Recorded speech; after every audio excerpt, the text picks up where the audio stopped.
Malam ini bulan bersinar terang. Seperti biasa, setiap off kerja, aku, Widya, dan Sari menghabiskan waktu bersama. Kadang nongkrong di kafe, kadang nonton. Intinya yang penting kita keluar dari kandang.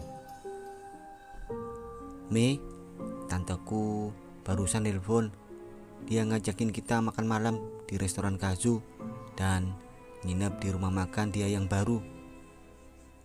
Tante yang mana, Wid?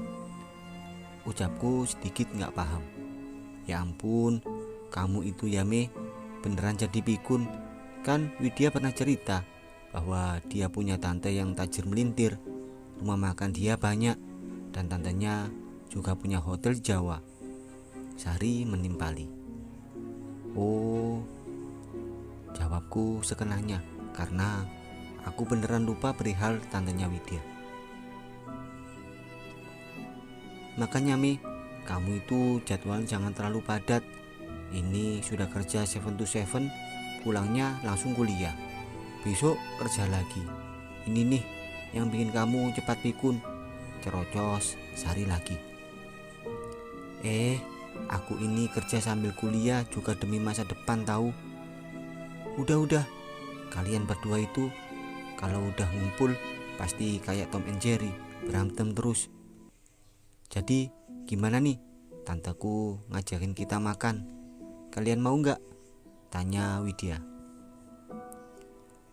Urusan makan sih aku gak bakalan nolak. Entah itu si Mei mau gak dia, secara dia pemilih makanan. Mau ya Mei, please. Restoran Kazu itu restoran Jepang loh. Kapan lagi kita makan makanan Jepang? Ikut ya Mei. Oke lah, demi persahabatan aku mau. Tapi kalau bisa aku gak nginep, karena aku ada tugas yang harus kukumpulkan lusa. Oke, kalau gitu aku kabari tante aku dulu. Baiknya kalian siap-siap Ki, dandan yang cantik, kelakar Widya. Sekitar 30 menit kemudian, Widya mengajak kami keluar dari kos-kosan. Katanya tantenya Widya sudah menunggu di gang depan. Maklum, rumah kos kami jalannya sempit, jadi mobil gak bisa masuk. Dari kejauhan, aku melihat mobil Honda Jazz berwarna merah. Di samping mobil, berdiri seorang wanita cantik dengan dandanan yang sangat elegan. Tante, teriak Widya sambil berlari. Lalu mereka langsung saling memeluk dan mereka pun cipika-cipiki. Aku dan Sari berjalan sedikit tergesa menyeimbangi langkah Widya. Tante, kenalin ini temanku, ini Sari. Selamat malam Tante, saya Sari. Sari mengulurkan tangan menyalami Tante sambil mencium punggung tangan Tante dengan takzim. Malam, nama Tante Mira, panggil aja Tante Mira. Baik Tante Mira. Sekarang giliran aku. Saat aku mendekati Tante Mira, entah kenapa perasaanku gak enak. Jantungku juga berdegup kencang, bulu kuduku merinding.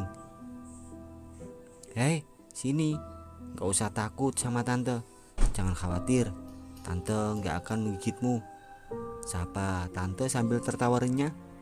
Tante menatapku dan refleks aku membalas tatapan matanya. Alangkah kagetnya aku. Saat mata kami bertemu, aku melihat ada bayangan ular di pupil matanya. Berkali aku mengedip, namun bayangan ular itu tetap ada. Kukucek mataku, memastikan ini beneran atau halusinasi.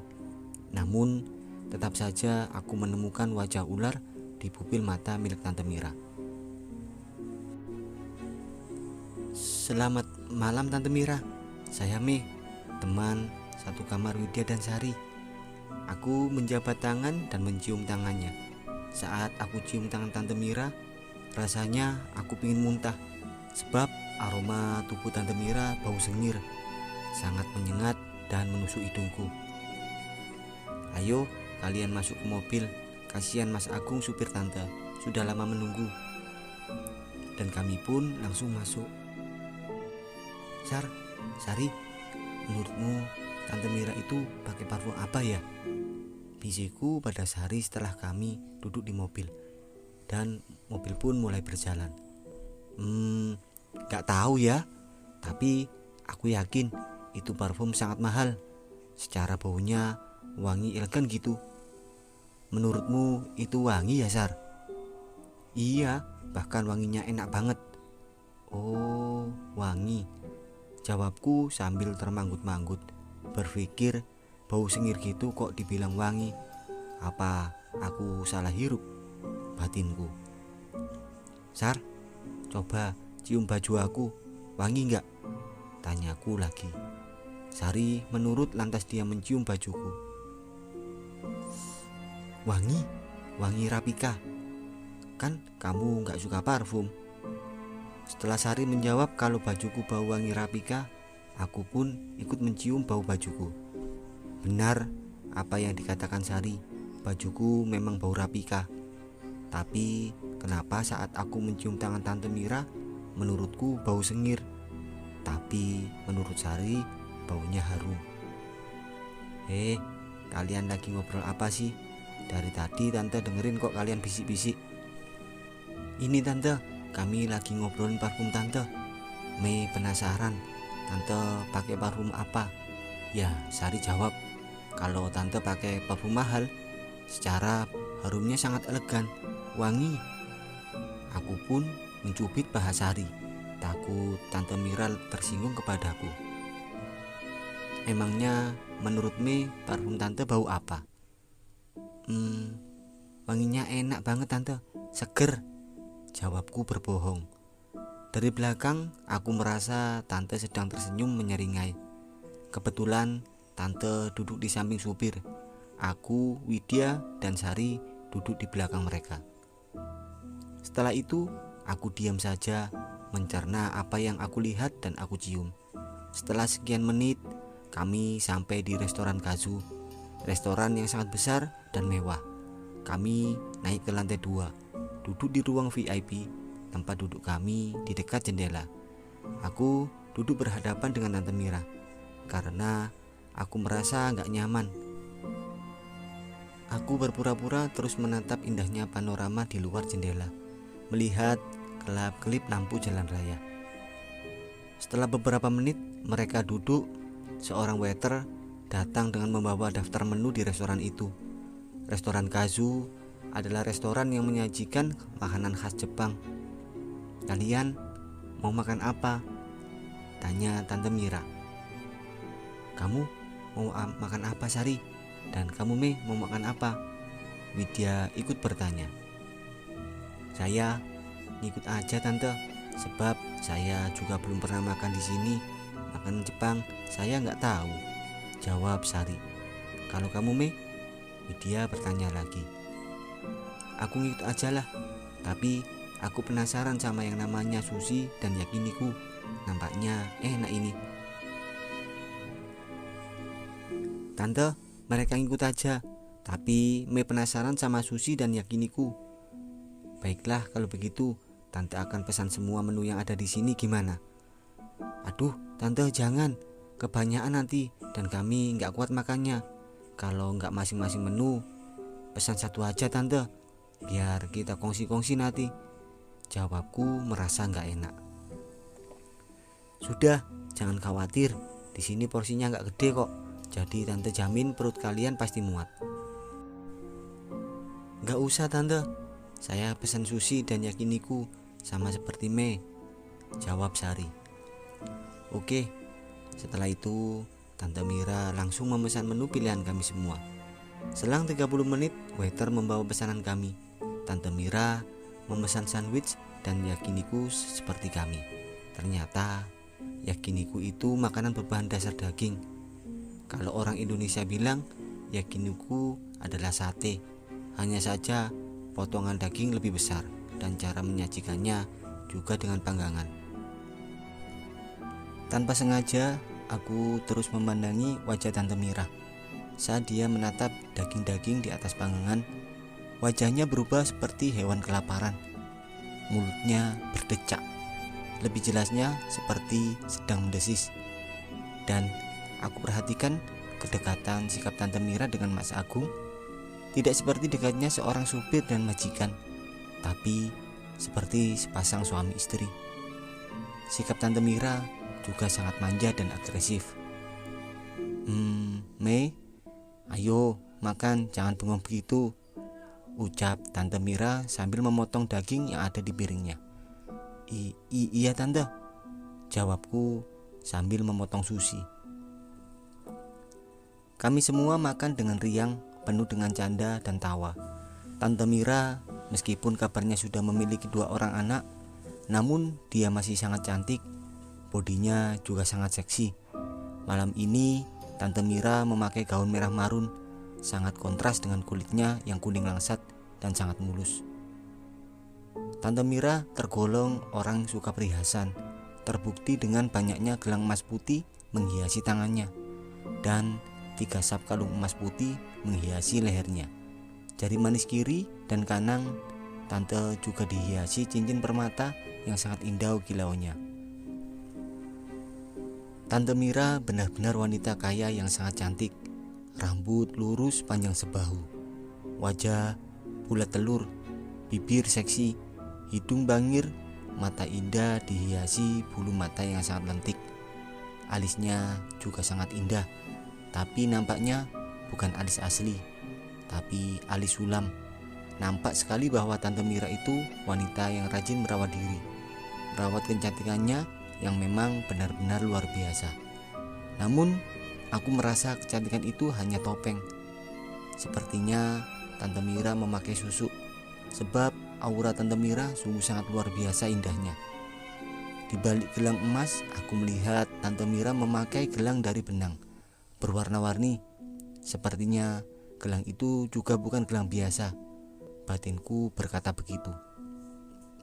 Mei, kabarnya kamu kuliah? Tanya Tante Mira di sela-sela makannya. Iya Tante, jawabku sambil berhenti mengunyah. Padahal aku baru saja memasukkan 1 potong daging ke dalam mulutku. Jurusan apa Mei? Tanyanya lagi sambil menyesep jus jeruknya. Sekretaris Tante. Wah, hebat kamu. Oh iya Mei, Tante butuh seorang sekretaris juga loh. Mau nggak kamu bekerja sama Tante saja? Di kantor saya kok, bukan di warung. Oh, ternyata restoran juga ada sekretaris ya Tan? Jawabku lugu. Kulihat Tante Mira tersenyum lebar hingga nampak deretan gigi putih nan rapi miliknya. Ya ada dong Mei, kan Tante butuh menggaji karyawan, butuh stok belanja bahan makanan. Gak mungkin dong Tante yang mengurus. Makanya nanti nginep di rumah makan Tante ya, dan kapan-kapan main ke Lagoi, sebab di sana kantor pusatnya. Tapi niatnya sih kantor pusat akan Tante pindah ke Batam ini, karena setelah Tante lihat kota Batam makin hari makin ramai. Dan niatnya juga Tante mau kembangkan bisnis di Batam, sebab di Lagoi rumah makan Tante juga gak seramai dulu. Gimana Mi? Apakah kamu mau menjadi sekretaris Tante?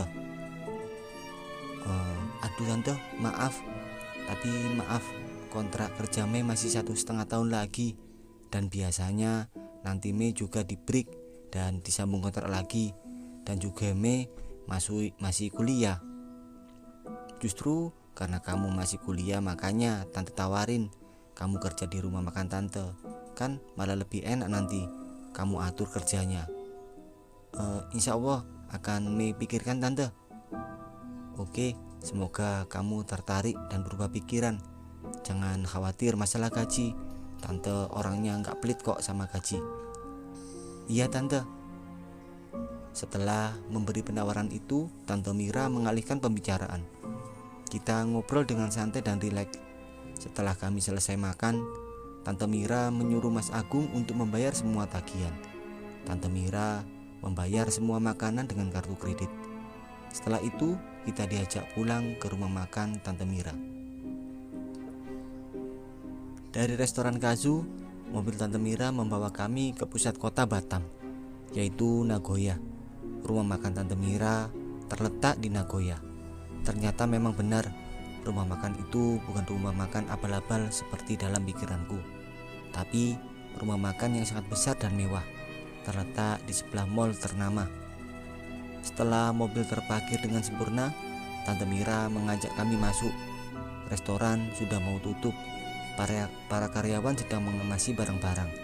Ada yang sedang mengelap meja, menaikkan kursi ke atas meja, ada yang menyapu, mengepel, dan lain sebagainya. Tante Mira mengajak kami naik ke lantai 2. Fungsinya lantai 2 adalah untuk tidur para karyawan perempuan. Ada beberapa kamar saling berjejer. Aku nggak tahu karyawan laki-laki pada tidur di mana. Kalian tidur di kamar itu ya? Kebetulan itu kamar masih kosong.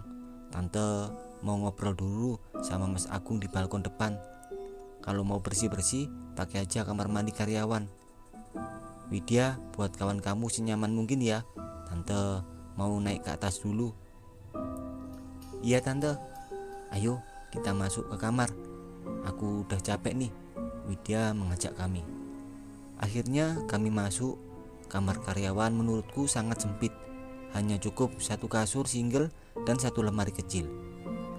Satu kamar ini dihuni beberapa karyawan, Wid, tanyaku sambil merebahkan badan di atas kasur. 2 orang. Memang ada berapa karyawan di bawah, Wid? Tanyaku lagi. Entahlah, aku gak tahu, Mei. Aku mau cuci muka dulu, Mei. Apa kalian mau ikut juga? Aku ikutlah, jawabku. Aku juga. Sari ikut menimpali. Saat kami bertiga menuju kamar mandi, aku melihat Mas Agung masuk ke kamar. Loh, Mas Agung tinggal di sini ya, Wid? Tanyaku penasaran. Sebab katanya yang tinggal di sini hanya perempuan. Enggak, Mi. Mungkin Mas Agung sedang ada perlu sama Tante Mira. Sebab itu kamar Tante Mira. Oh, terus suami Tante Mira di mana? Kepo banget sih kamu, Mi. Kita ini tamu, jangan banyak pertanyaan, bisik Sari sambil mencubit lenganku. Ups, maaf, aku keceplosan. Kali ini sudut pandang Tante Mira. Agung adalah karyawan baruku. Tepatnya dia adalah supir di rumah makanku. Sepertinya yang sudah-sudah, agar rumah makanku terus lancar, aku harus menumbalkan seseorang pemuda yang masih berjaga. Agung adalah tumbal ke-6 untukku. Aku menumbalkan laki-laki bukan untuk aku sakiti, tapi aku akan membahagiakan laki-laki itu dengan cara melayani dia sebagai seorang suami dan istri. Ya, Agung harus melayani semua hasratku, dan ini adalah perintah Nyi Roro Kinanti. Dengan begitu, aku akan terus awet muda dan bisnisku lancar. Pandai juga Mas Baskoro memilih Agung untuk tumbalku malam ini dan malam-malam selanjutnya. Sebab dia sangat gagah dan tampan. Sungguh, aku sudah tidak sabar menikmati keperjagaannya. Hari ini aku akan melayani Agung sebagai seorang raja. Tentunya bukan atas dasar suka sama suka, namun Agung telah terperangkap dalam gendam asmoro yang kukirimkan untuk dia melalui makanan yang sudah aku beri mantra. Selama aku masih menginginkan Agung sebagai pemuas nafsuku, maka dia akan dalam keadaan baik-baik saja. Namun kalau aku sudah bosan, maka aku akan dengan mudah menyingkirkannya. Tapi melihat wajah yang tampan, sifat lugu dan santun, rasanya aku tak tega untuk menyakiti Agung. Entah apa yang harus aku lakukan nanti apabila Nyi Roro Kinanti menyuruhku memusnahkan Agung. Sebab aku merasa aku mencintai Agung sejak dalam pandangan pertama. Dan malam ini aku harus melakukan ritual untuk menyerahkan Agung sebagai tumbal. Semoga Nyi Roro Kinanti mau menerima Agung. Setelah itu Nyi Roro Kinanti akan meminjam ragaku sebagai alat untuk pemuas nafsunya. Sudah kamu ambil kopernya, Agung? Tanyaku sesaat setelah aku persilakan masuk ke dalam kamar. Sudah, Bu. Ini koper yang Ibu perlukan. Agung, mulai malam ini jangan memanggil aku Ibu lagi ya. Aku merasa terlalu tua bila kamu menyebutku ibu. Baik Bu, tapi sebutan apa yang harus saya pergunakan? Apakah Nyonya? Bukan Nyonya juga lah Gung, panggil aja aku Mira. Tapi sudahlah Gung, turuti saja perintahku, panggil saja aku Mira. Baik Bu Mira. Mira. Nah begitu dong. Tolong bawa kemari kopernya Gung. Dan malam ini tolong aku di sini ya. Kamu jangan kemana-mana. Maksud ibu? Tuh kan, sudah aku bilang jangan panggil ibu. Masih aja panggil aku ibu, ucap Tante Mira sambil meraba dada Agung yang bidang. Kamu sangat tampan Agung. Sikapmu juga sangat santun. Aku suka dengan semua yang ada pada dirimu. Tante Mira meraba wajah Agung dengan tatapan sayu. Hati Agung ingin menolak dengan semua perlakuan Tante Mira, tapi dia tidak bisa, seolah mulut dan tangannya sedang dibelenggu. Setelah puas Tante Mira menjelajahi setiap lekuk tubuh Agung, dia mengambil koper yang masih Agung pegang. Ditariknya koper di dekat tempat tidur. Tante Mira mengeluarkan isi koper. Ternyata koper itu berisi kembang setaman, linggiri merah, dan banyak alat-alat persembahan lainnya. Tante Mira membawa kembang setaman ke dalam kamar mandi. Ditaburkannya kembang itu di dalam bathtub yang sudah terisi air. Setelah itu Tante Mira berendam dengan air kembang setaman itu. Setelah selesai kini giliran Agung yang akan disuruh berendam. Agung, sini, panggil Tante Mira. Iya Mir, ada apa? Kemarilah. Bagai kerbau dicucuk hidungnya, Agung berjalan ke arah Tante Mira. Buka bajumu. Buka baju, jawab Agung. Iya, buka bajumu. Aku akan memandikan kamu biar kamu seger. Agung menurut di hadapan Tante Mira membuka bajunya. Kini hanya tersisa celana boxer miliknya. Agung, kamu begitu gagah dan tampan. Ini, pakailah celana hitam ini dan masuklah kamu ke dalam bathtub. Aku akan memandikan kamu. Agung terus menurut dengan semua perintah Tante Mira. Dia pun masuk ke bathtub dan berendam. Tante Mira berdiri di belakang punggung Agung yang bersandar di dinding bathtub. Dengan merapalkan mantra-mantra, Tante Mira perlahan menyiram kepala Agung dan menggosok punggung Agung dengan bunga-bunga yang ada di dalam bathtub. Sudah selesai Agung, pakailah handuk ini dan pakailah piyama ini. Aku mau keluar dulu. Agung menerima handuk dan piyama yang Tante Mira berikan. Piyama itu berwarna kuning emas. Agung terlihat sangat tampan memakai piyama itu. Setelah selesai, Agung keluar kamar mandi. Di dalam kamar, Tante Mira sedang menyebar bunga mawar dan melati di atas pembaringan. Di bawah pembaringan terbentang permadani berwarna merah marun. Permadani itu sangat lembut dan hanya cukup untuk duduk 2 orang. Di tengah permadani ada perapian kecil yang sudah dibakar kemenyan dan beberapa mangkuk berisi sesaji. Duduklah di depan Agung dan pejamkan matamu. Agung menurut. Dia duduk dalam posisi kaki bersila, badan tegak dan mata dipejamkan. Di depan Agung, Tante Mira kembali membaca mantra, lalu mengangkat perapian itu dan meniupkan asap kemenyan di hadapan Agung. Setelah itu, tiba-tiba datang suara angin begitu kencang. Disusul asap putih bergulung-gulung. Dari tengah gulungan asap putih itu muncul satu sosok manusia berbadan ular. Ular besar berwarna hitam kini sudah berdiri di hadapan Agung. Dia sangat tampan Mira, dan aku suka dengan persembahanmu malam ini. Siapa namanya? Namanya Agung Sadewa. Dia pemuda yang baru tamat sekolah. Umurnya masih 18 tahun. Wah, benar-benar masih sangat segar dia. Ular itu berjalan merayap mendekati Agung. Diciumnya wajah Agung. Segar dan wangi. Aku suka dengan persembahanmu malam ini. Sebagai hadiah, aku akan menuruti semua keinginanmu. Bersiaplah untuk kupinjam ragamu. Aku sudah lama ingin bercinta dengan manusia yang masih suci.